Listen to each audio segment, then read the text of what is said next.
School and treatment facilities are struggling with an increase in behavioral issues, from off-task behaviors like daydreaming to dangerous behaviors like aggression and self-injury. The demands placed on the professionals as a result of these behaviors can feel overwhelming.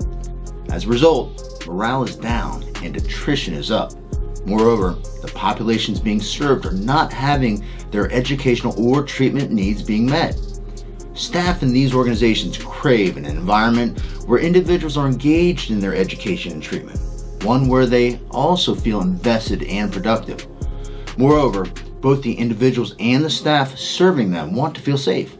Unfortunately, there are a number of crisis management systems claiming to increase safety in the organizations that they serve, even though they may have only been in business for a few years and grew out of backgrounds like law enforcement or martial arts. Many are likely well-meaning and not simply trying to make a quick buck. But as you've heard me say, it's not about intent. It's about how the procedures being applied physically and psychologically impact those individuals being served. Whatever the case might be, they do not possess the clinical or educational knowledge ultimately required to provide the precision of intervention based on the needs of each individual.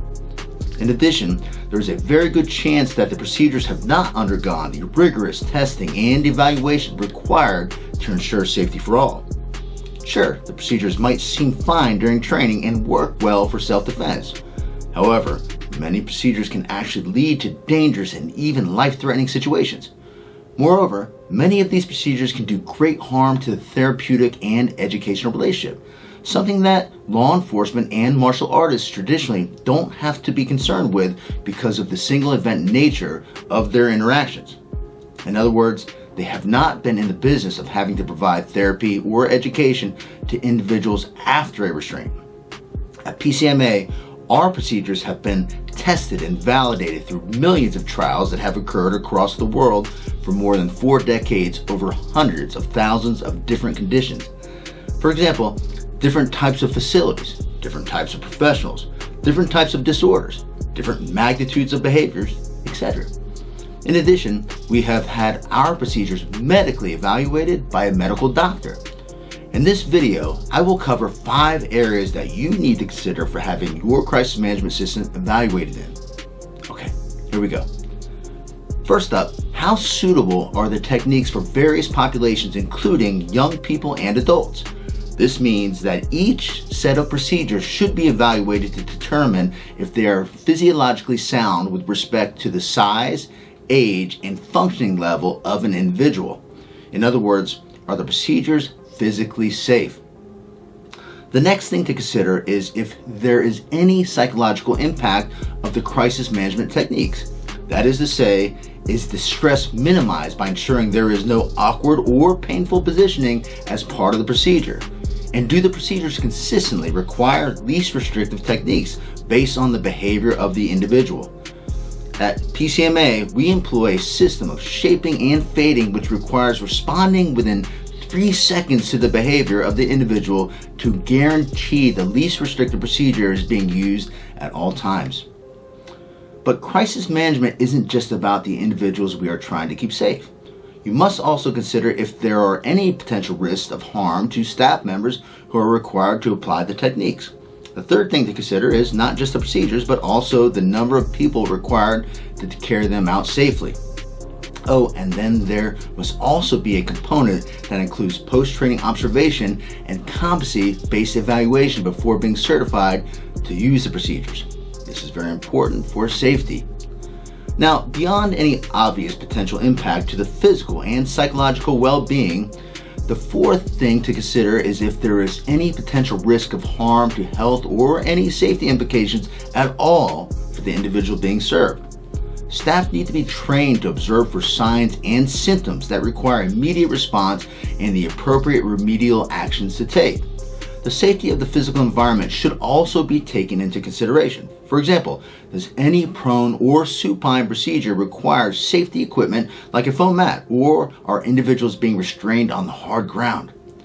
Restraining individuals on a hard surface has a number of negative effects, including injury to the individual, staff, and damage to clinical and educational relationships. But let's unpack number 4 a little further by looking at it in 5 different parts.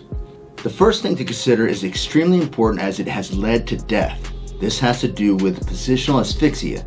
In short, is there any risk that the physical techniques may impact the process of breathing? This could occur by placing the individual in an awkward and unnatural position, or from the practitioner placing their body on the individual in a way that affects their breathing processes. PCM's procedures require practitioners always keep individuals in their natural body positionings with no positioning that affects breathing in any way. Next, you must look for evidence that techniques taught do not intentionally or even unintentionally inflict pain and are not developed with pain compliance as a means of control or as a component of the techniques taught. Moving the hand an inch one way or the other can be the difference in the individual experience pain or not. This is why procedures should be precise in nature, not general and based solely on principles. And the procedures should be tested across multiple conditions to ensure they are robust. In PCM, there is no contact with joints, pressure points, or other sensitive areas of the body. Similar to intentionally avoiding pain, the third thing to consider is if there is evidence that the techniques taught avoid vulnerable parts of the body like the neck, chest, and sexual areas. The fourth part related to evaluating risk is considering the impact on joints and limbs. So that the procedures must be evaluated to determine if there is evidence that the crisis management system avoids hyperextension and hyperflexion of limbs and joints. The fifth thing to consider as part of question number 4 has to do with potential. In short, is care given to avoid positions that could lead to potential movements by staff or service users that result in uncomfortable or unnatural positions.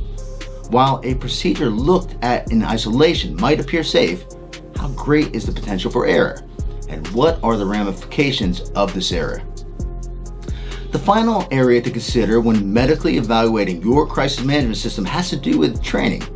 In short, is the training evidence-based and is it being delivered as such? Training should include instruction, observation, and physical practice with corrective feedback. Moreover, it should include documentation of the repetitions as well as a measurement of competency. If not, even if the crisis procedures are robust, the risk of injury is greatly multiplied for all as there is a great chance they will not be applied with fidelity in the natural setting. We hope the criteria we've laid out can help you to better evaluate your current system or even provide you with guidelines for evaluating crisis management systems you are considering. To find out more about how you can bring the safest, most effective, and humane crisis management solution in the world to your school or facility, click the link in the description. Be safe.